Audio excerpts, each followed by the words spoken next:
Ja viem, ste hlúpe a tupé, jak zadok prasačí máte tvár. Tu ide o česť, o leviu česť. Tak kamoši, bacha, som kráľ.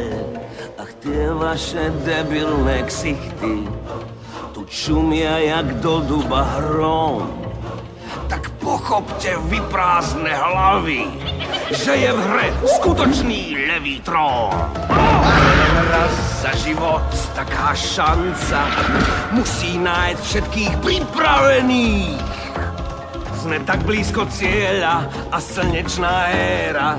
A čo mi v tej ére? Už práve ju beriem, mne kráľovská sláva, vám mesko a práva, krivdy potrestám a odčiním. To tu sľubujem slávnostne vám, dám signál. Áno, buď pripravený, to my teda budeme. A na čo? Na smrť kráľa. A čo, je chorý? Nie, ale zabijeme ho.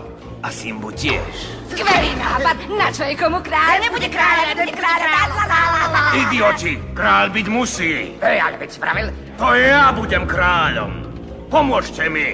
A navždy zabudnete na to, čo je to byť hladný. Hurá, nech žije kráľ! Nech žije kráľ! Nech žije kráľ!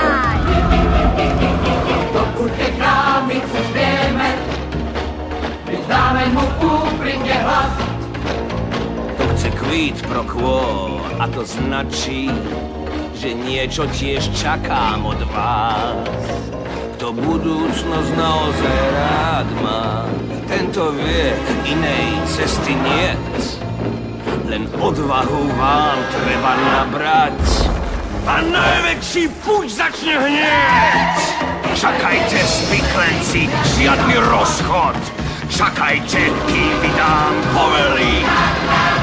Som intrigán známy a mám temné plány. Chcem žeslo so slávou, čo patrí len kráľom. Ja v duchu už vládnem, keď na trón si sadnem.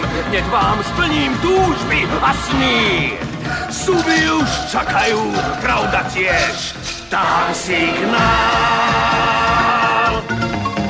Zuby už čakajú, pravda tiež. Dám signál.